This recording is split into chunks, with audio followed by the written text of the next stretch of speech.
Welcome, Bitcoiners. Welcome. The sun's up.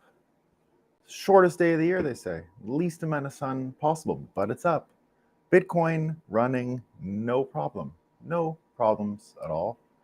So let's have a coffee, talk about the news, right?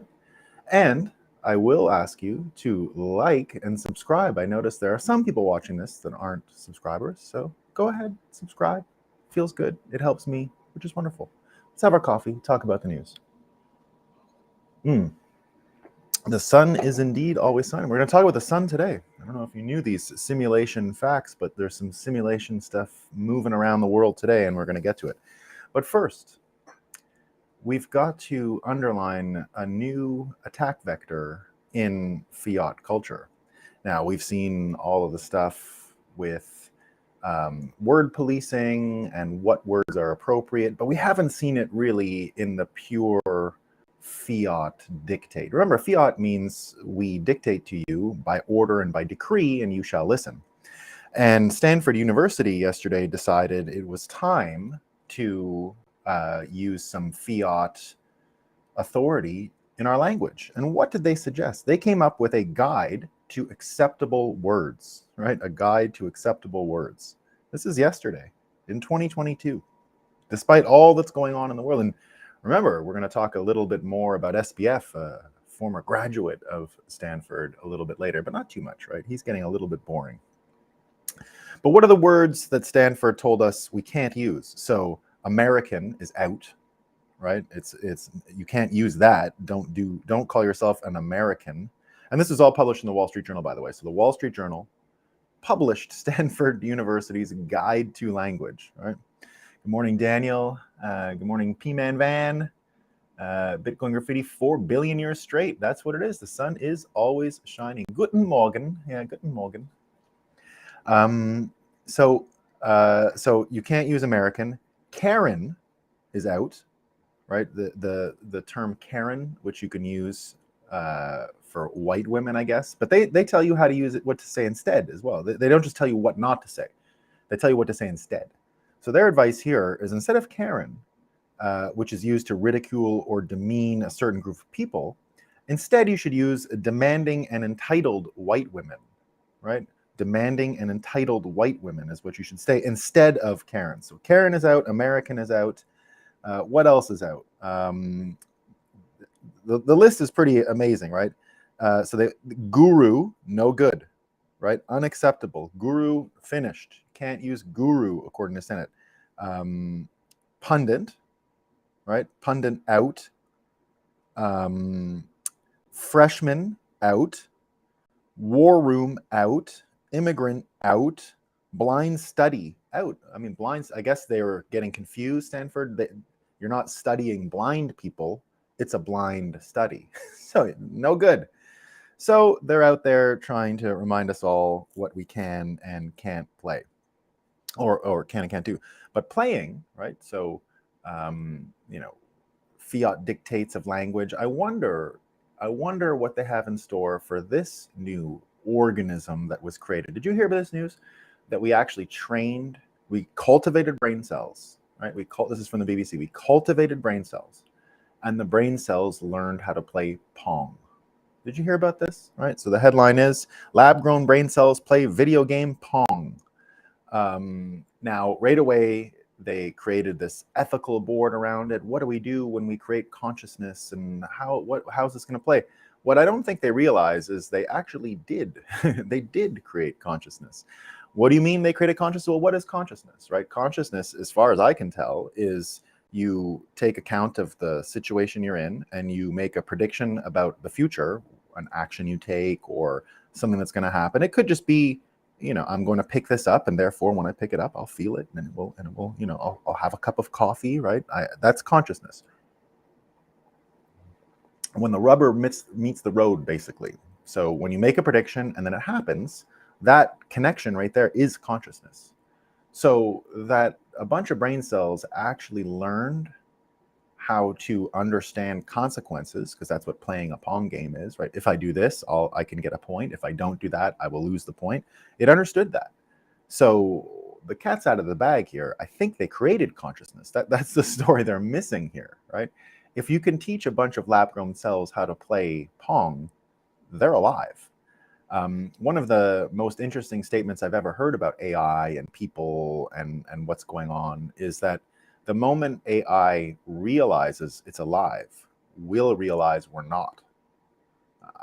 That still scrambles my brain, but it makes sense, right? It will understand what we are when we create life, and we're still going to be alive in the sense that when we create AI or these brain cells, if they understand they're alive, it's no different than what we are.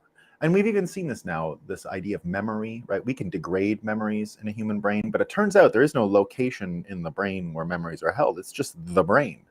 And whatever happens with this collective piece of energy, because it's all electricity flowing around inside, whatever happens with that is consciousness. That's what it is, right? You make a prediction using these synaptic pathways and memory and consequence, which seems to be held throughout the brain entirely, right? And if you can do that, you'll get this result. So I wonder what the Stanford people are going to do. Are they going to police the Pong machine and the brain cells? Who knows? Who knows? So today we're going to talk a bit about simulation. As you know, it's the shortest day of the year. I'm right here on the 45th parallel. I live directly on the halfway point, literally directly on the halfway point between the equator and the North Pole. And where I am at the equinox in both spring and autumn, I get the perfect 12 hours, right? Because that's what's going on with the tilt of the Earth. With the tilt of the Earth, that's what creates the seasons. But the orbit combined with the tilt lead to something that's a little counterintuitive for most people. So today, being the shortest day of the year, is not actually the day where the Earth is closest or furthest from the sun. So as it goes around with the tilt, the orbit itself is also elliptical, right? It's not a perfect circle around the world. And it actually makes a pretty big difference in the 100,000 year orbit cycles, right? So the difference between the north and the south can go anywhere between, I think we're at 7% different right now in terms of distance from the Earth, distance from the sun. But it goes up to 20-something%. So it becomes quite significant in the 100,000 year orbit. But here's what's interesting. So although today is the shortest day of the year, we are in the winter solstice, pagan traditions of old, and Christmas is coming, and that's why Christmas is here. But did you know it is not the day where the Earth is the closest to the sun? The day the Earth is closest to the sun is actually January 3rd. It's actually January 3rd. Every year, always. It's January 3rd. And did you know what day the Earth is furthest from the sun? Right? It's the opposite, right? It's the opposite. These are diodes. The opposite is when Earth is furthest from the sun, it's July 4th, right? So that's the perihelion coming up, January 3rd, the day we knew Bitcoin was running for the first time. And July 4th, of course, we know what July 4th is, right? It's America's birthday. And that is the aphelion, the furthest from the Earth. And a lot of people, myself included, for a long time have thought of this idea that just like people, right, we have our ego and our shadow. If you think of Jungian psychology, right, just like people, countries, corporations, entities, brain cells that play Pong, right, they all have a very similar, if they're alive, if they're conscious, they have this same ego and shadow. And years ago, when I heard the inventor of public key cryptography at a conference, and I interviewed him once about Bitcoin and what was going on. His name is Whitfield Diffie. And Whitfield Diffie looks like a real wizard, right? He's got the long hair, the beard, and he was the first civilian inventor of a cryptographic innovation of significance in 500 or 600 years. Everything else had come from states. Everything else was related to warfare. He was the first to come up with an invention, which is public key cryptography as we know it. He's the first to split the key. He was uneducated, So he never went to school, but he was a hobbyist of cryptography from very young age, as an elementary school high schooler. Little known fact, he is actually Donald Trump's neighbor growing up. Whitfield Diffie is Donald Trump's neighbor. They knew each other as children. Whitfield Diffie, in 2017, because he invented public key cryptography at the largest cryptographers conference every year, called the RSA conference in Las Vegas. They get like 100,000 people, like twice as big basically on your average year than Bitcoin 2023 or Bitcoin 2022. 25,000, I guess we had. They get to 50 or 100 sometimes at this. It's a huge conference. And it's all cryptographic tools all around the world. And the last panel every year is reserved for the cryptographers of renown. So Rivet, Shamir, all the people that invented important cryptographic tools over the years. So personally, I was educated as a lawyer. I have a background in science and political science and those kinds of things. But when I first learned about Bitcoin and I was working for the Senate Banking Committee in Canada, when I quit, or even during the study, what I knew was my blind spot was cryptography. So I didn't really bother too much with the computer science part, right? Programming languages. I knew what was more important for my owner's understanding of Bitcoin was the cryptography part. So that's how I got introduced to Whitfield Diffie and all these stories. It turned out he was one of the most clear writers and lobbyists against the Clipper chip in the 1990s. Talking about backdoors and what could happen with surveillance and all these kinds of things. So at this conference, he does the last talk every year. And one year, the one that I'm referring to when I watched it, they were talking about Bitcoin because Bitcoin made a lot of news. And one of the other cryptographers said, oh, those Bitcoiners, if they could just choose between being a cypherpunk thing that's going to help everyone or be a global reserve currency like gold. They can't be both. Right, this other cryptographer said they have to choose. And Whitfield Diffie came out and said, whoa, America never had to choose whether or not it was a revolutionary force or an imperial power. America got to just be both, and it can oscillate between the two as it chooses. Or not even as it chooses, as the times predict or necessitate. And he says, Bitcoiners, leave the kids alone, he said. They don't need to make a choice. America never made a choice, and it got along just fine. And if Bitcoin stays the same, it'll be just fine.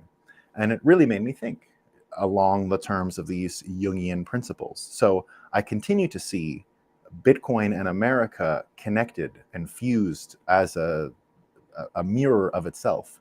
And just like both of them have those qualities, America has the imperial power and revolutionary force packed up inside of it. Bitcoin too, right? Bitcoin is not democracy. It is not a gentle force that comes in your life. And to some people, it is war, and war comes to you. Now, we see the revolutionary benefits and why we want it. We see the peace of mind that can come from it and all those things, right? But not everyone sees it that way. And there are people who will resist to the end, and that's where the imperial powers of Bitcoin are evident, right? You don't get to choose it. In the end, you will not choose. Not everyone is going to choose Bitcoin. Some people will be forced, not by violence, just by the tide, right? Just by the tide of history. So, and it becomes non-negotiable in a way. If we're in a Bitcoin standard and that is the metric for the economy, of course it's fairer and all these things, but these are just concepts added to it. To someone else, it won't seem fair. And to those people, Bitcoin will seem like an imperial power and already is. Now, the revolutionary force angle of it is important to us because we want to change the world and we want to flip, basically, we want this orbit to happen. And for all the reasons that we can go over today, right? We can go over all the reasons. We saw yesterday there was the Trump referral. So now Trump, the president, former president, after the January 6th hearings, which nobody paid attention to, no one thought them credible. Now, what it looks like they're going to do is they came up with 4 criminal referrals, right? So here they are. They're obstruction of an official proceeding, conspiracy to defraud the United States, and making a false statement and inciting a resurrection. All of this stuff was announced by Jamie Raskin, who was the person who objectified to the certification of President Trump's win in 2016, who was one of the major Trump-Russia collusion message boxes. And so here you go. And now my prediction for what's happening here is, consciousness, right? If they can play Pong, we all have to make predictions. That's what makes us conscious, right? My prediction is they just will keep this above Trump's head in order to manufacture content. So they're going to keep this the whole time he's candidate Trump again, the whole time the Republican primaries are going on. They're going to keep this referral because it's not actual charges. Now they have to take all of the findings and hand them over to the Attorney General, Merrick Garland, who is no fan of Trump, of course. If you don't know the history of Merrick Garland, he was appointed to the Supreme Court or nominated to the Supreme Court by Obama at the end of his mandate. But because he had lost the Senate, could not confirm him. So he was left as a nominated judge, and then Trump got 3 seats to fill and never took the person who had been previously nominated. So there's this whole thing out there that Merrick Garland, who got the Attorney General job after Biden came to power, because he'd been passed over several times for the Supreme Court seat, he is now in charge of doing something with these criminal referrals and whether he presses charges or not. But my prediction is they're going to keep the specter of it around in order to frame all discussion of Trump leading up to the Republican primaries. But imagine this is all happening at the same time as the Twitter Files 7 came out. So Twitter Files 7 finally out. Michael Schellenberger with his second turn. So that's, I guess, 3 now for Matt Taibbi, if you count the supplementals. So there's really kind of 8 files out there, right? So 3 by Taibbi, 2 by Barry Weiss, and I guess 2 now by Schellenberger. And what did they find in the latest? Well, they found out mostly what we've been saying for a while now, except a little more damning. So we've seen for a while that Yoel Roth was psyoped, right?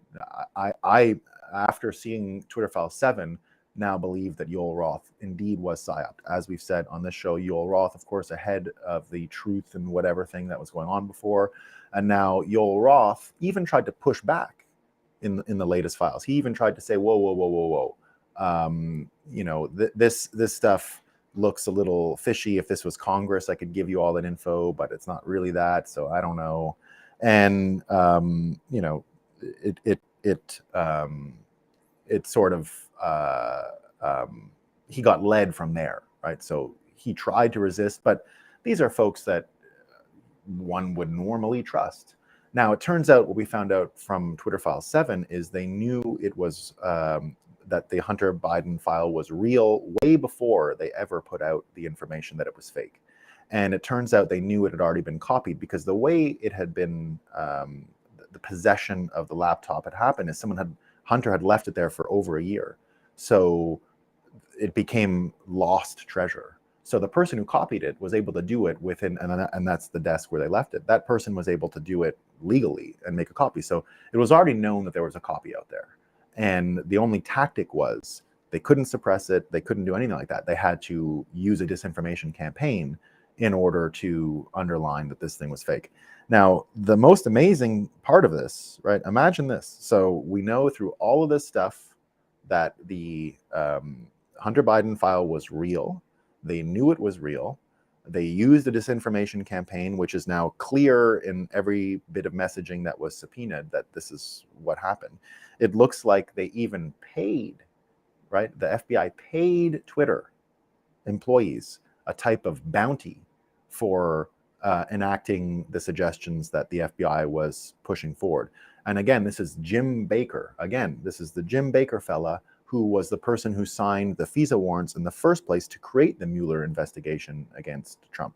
And now we've seen from the Twitter files that it was the entire Mueller investigation in the first place that created the apparatus used to push psyops from the federal government into the social media companies. So January 6th, almost a direct result, right? Almost a direct result of Jim Baker originally launching the Mueller investigation with the Hunter with the Trump P tapes and all that stuff. So you get Mueller after, which we now know was a total scam. People even on TV yesterday trying to compare Mueller report to the Trump indictment. So everyone on MSNBC so happy that Trump is getting indicted. Of course, not talking about Twitter Files number 7 whatsoever.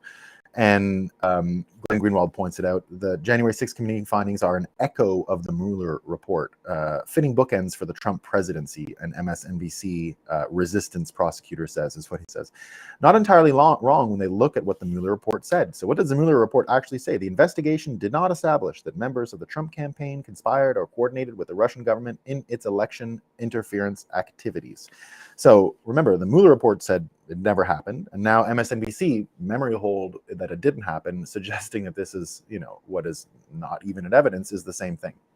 So what he ends up, Glenn Greenwald, what he ends up saying is one day just randomly pick a day and count how many articles on the front page and op-ed pages of the New York Times and Washington Post or the lead stories on NBC and CNN are about Trump, and how many are about Biden and actually the actual president. So it's almost none. Now, this whole Hunter Biden story, remember the original story where the disinformation was planted was a Politico article, right? A Politico article. We know now that it was a total scam, but Politico still has the article up, and Greg Price underlines that. He says, reminder that the Politico story remains live on their website with no edits. The reporter who made it now works at CNN. The editor who greenlit it now works at the New York Times. Everything you need to know about how corrupt our corporate media is right in that story. So the reporter Natasha Bertrand,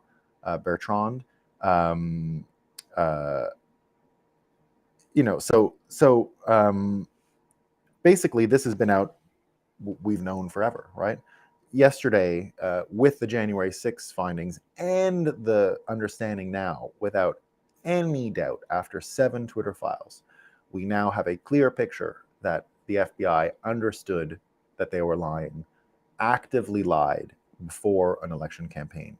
And when you put all these J6 people in jail, remember, they were protesting what they thought was a stolen election in the first place, right? In the first place. They were protesting the Hunter Biden laptop suppression and everything that happened after.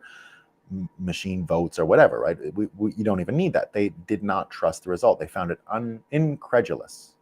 And we're still being told a story. We're still being told the story that a bunch of unarmed people, right? A bunch of unarmed people sauntered around Congress, and that the greatest military power in the history of the world almost lost to the unarmed protesters walking through the building. I mean, we came that close. We came that close, folks, to losing everything. Right? That's the story. We came that close to losing everything. As if the guy with the buffalo hat had magic spells and was going to take power of the nuclear codes because he went on the speaker's chair and made a big noise. Right? That's the story. You even get Karen Jean-Pierre yesterday saying January 6th was the worst attack on our democracy since the Civil War. Our democracy continues and remains under threat. I mean, it couldn't be more. It couldn't be more dramatic, right? Michael Tracy writes about Roth and Roth really trying to push back on Baker, right? But Baker insists that the Hunter Biden materials were either hacked, leaked, faked, and he was able to roll Roth that way. Michael Tracy says, I didn't think I could be shocked. This is about Twitter File 7. I didn't think I could be shocked by any of this stuff. But the collusion revealed here is somehow even more brazen than I would have thought. FBI and Twitter just straight up merged operations and formed their own little secret real-time censorship cabal. Sinister bunch of creeps. Now, again, I put Yoel Roth in the same category as January 6th protesters. These were people who could not make sense of what was going on and did their best. And they latched on to sources that were probably not great. They latched onto narratives that were misleading. But that's how the human mind works, right? That's just how it works. So they're guilty of things that any person would be guilty of, I would say. But Jim Baker, on the other hand, this is active lying. He knows the truth and decided to go with a different story.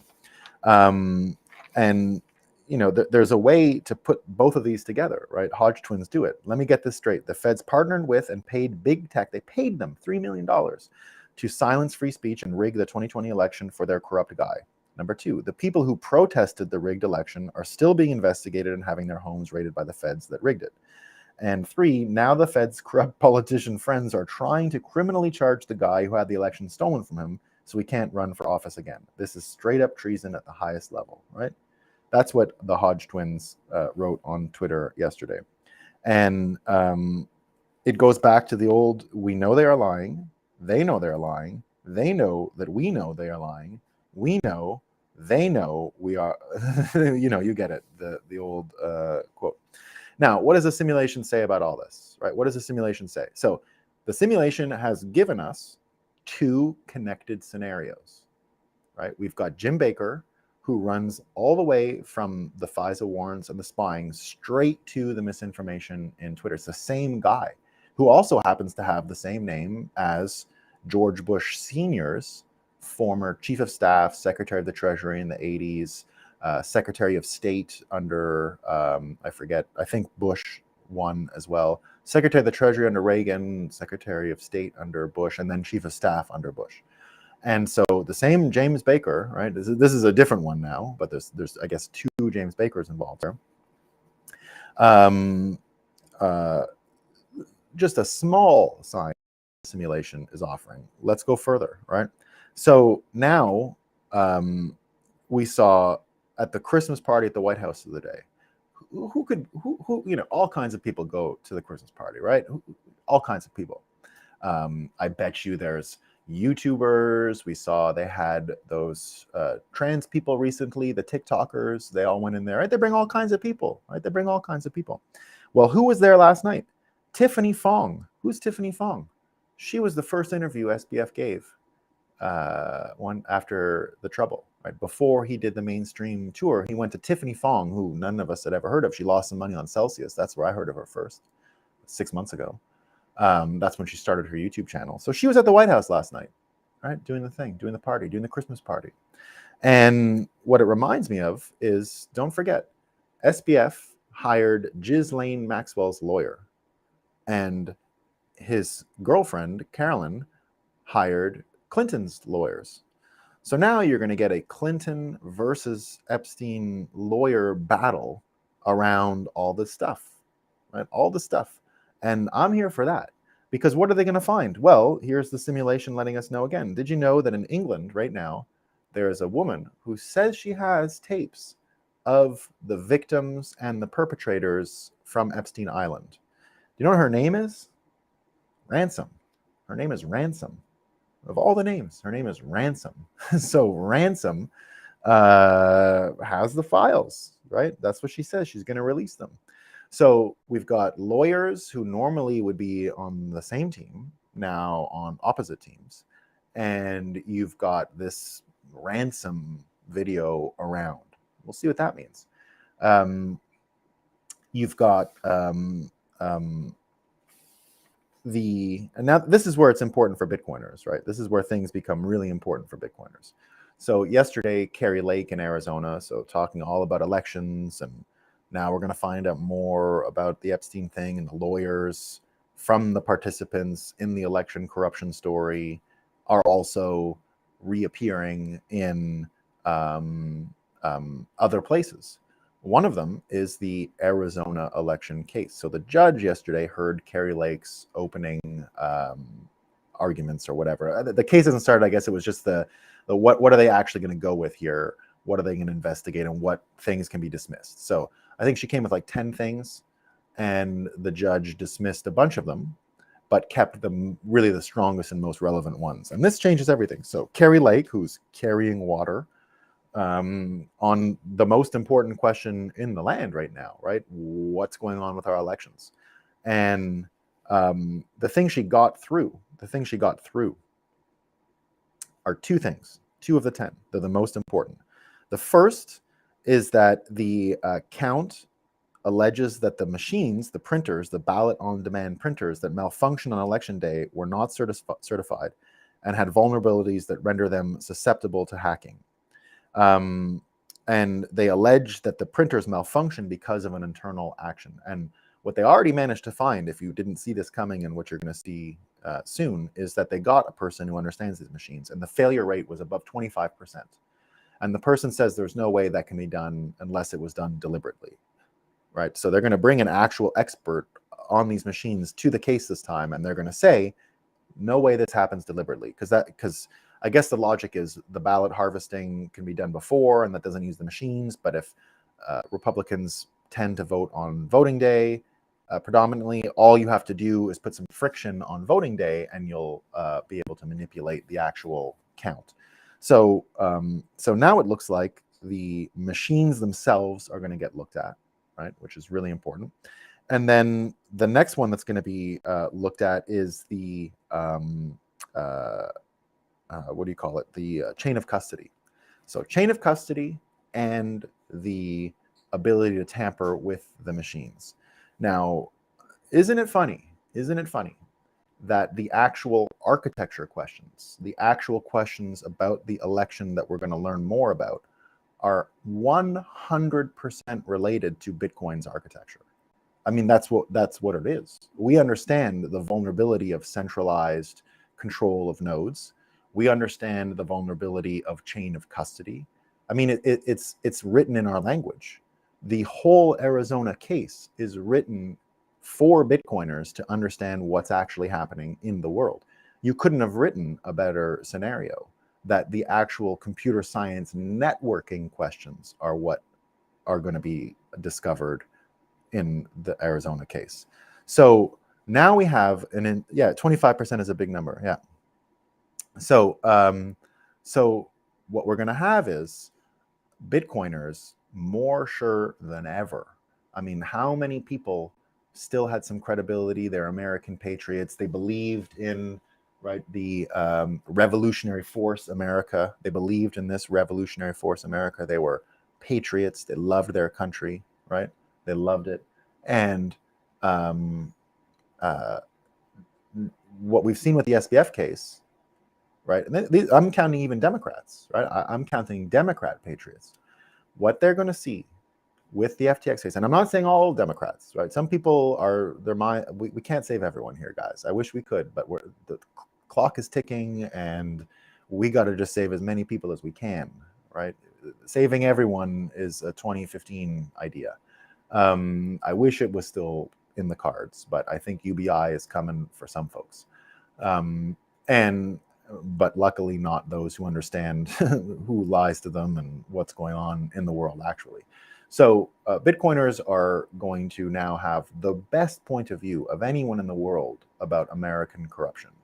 There'll be no doubt. It doesn't mean anything's going to happen. It doesn't mean anything's going to change in Arizona. Nothing has to change. We already see it. It doesn't have to change. If we understand everything to be true that we've seen with Twitter, we can imagine it goes to other media entities in the world, which means they're all corrupted, which means that the national security apparatus, the intelligence community, has taken over control of the country, and it's been for a while. It's not new, it's not recent, it's been for a while. And Bitcoiners don't even have to wait for the receipts anymore. We don't even have to wait for this case, right? We know the vulnerabilities are real, and those machines could have broken in those two ways. Whether or not it's proven doesn't really matter anymore. It doesn't really matter, right? We know that the woman running the machines in charge of calibrating them was the other candidate in the election. We know that. We know that. There's no way to erase that. That's what happened. That's what happened. So while the whole thing with Trump fighting, it's so complicated at every different state, and there's no standing and no cases, and the court dismissed them all, and they've got all this baggage, they've got all of the troubles with Mueller that confuses people's minds, and now January 6th, which confuses people's minds, and the Twitter stuff just gets not talked about and suppressed, right? So that stuff doesn't go out. But Kari Lake now embodies the entire story, right? Everything that's going on with Trump and the media and the people against him has been turned to a smaller scale that you can actually follow and understand, right? It's not years of disinformation, we're at weeks. And so the story is much simpler and much easier to contain. And when I look at that, I say, well, if this doesn't orange pill the rest of the Bitcoiners in the world who still had some confusion, right? Who still thought that the credentialists could help us, that institutions could be convinced to be on our side, and it would all work in a smooth way. It's not happening that way, and it's not going to happen that way, right? We are stuck between these two things. It is revolutionary force and imperial power. And America, as I said, just like Bitcoin, oscillates between the two. And in a way, Bitcoin can help America with this flip, right? It can help America come right back around. Unfortunately, right now we're in the do you even know what these prefixes mean? This is really interesting. The prefixes, so aphelion means apart and distance and disconnected, and peri means together, right? So that's what Bitcoin can do, right? It can bring us together again, compared to what the dollar has done, which is make us fight and make us disagree about everything. That's why I call the show The Breakup, right? It's about leaving all of those expectations, leaving any predictive model based on that worldview. And just like the brain cells learning to play Pong, right? It learned how to predict things. It learned how to take stock of what's around it. It's very difficult to do that in the world we're in today for most people, because of the amount of psychological warfare, the amount of economic warfare, the fear, all that stuff just pumped into people directly. And the only salvation is a turning, right? Just coming around and going with the exact opposite of what we have now. And luckily, the stars align and suggest that Bitcoin and the US economy are almost the same thing. And oscillate between two very similar forces. And we can tell it's imminent because if you didn't see this morning, the Japanese had another emergency bond buying spree. So that's 4 now, I guess, in September. And again, Satoshi Nakamoto, who uses the Japanese pseudonym to have the historic perspective and authority to tell America that what is coming, what is in Japan is coming to you too, right? The only fiat that's real is about to get swallowed up in the same forces that Japan finds itself in today after 30 years of financialization and manipulation of their currency. So Japan, they're there. It's happening today. It's happening as we speak. And the contagion won't stop. And you're going to hear a million psyops between now and then. Right now, we get a report out of England that says it's actually retirement that's causing inflation. It's all the retired people. They got like bonus checks when they retired and they're splurging them. That's what they're going with today, right? You get Greece now today. Greece saying they're going to subsidize groceries, right? So Greece is subsidizing groceries, grocery bills in Greece. So signs of the times, guys. Signs of the times. The ship is coming down. What does James say? Hey, James, unless it's Fetterman. Yeah, we still love Fetterman. If only Fetterman could get his presidential papers in, we'd have a lot of good content. We watched the same video, YouTube video, the axis of till points at the North Star, but we'll change to another star along the 26,000 year cycle called the Great Astrological Year. Yeah, in 13,000 years, winter will be in July for the Northern Hemisphere. Yeah, it's true, James. The axis of the till points. Yeah, it's the, I guess that, and that 26,000 year, it's got a name to it as well.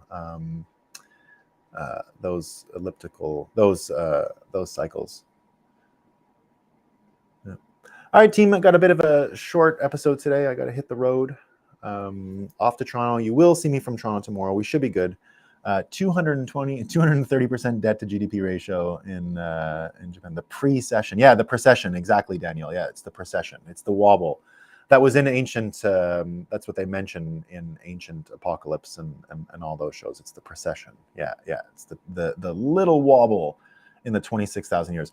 It's what is it called? A Milankovitch cycle is the 100,000 year cycle. There is a 100,000 year cycle, the Milankovitch. Anyway, isn't that amazing about Bitcoin and USA's birthday? I think it's hilarious, right? It really is the two birthdays. They share this relationship. I've said it for a long time. They're twins, right? The American idea and Bitcoin are fused spiritually. All right, team. Peace. Yeah, I'm driving to Toronto today, so I won't be recording any other content today, but I will see you tomorrow morning. Peace, everyone.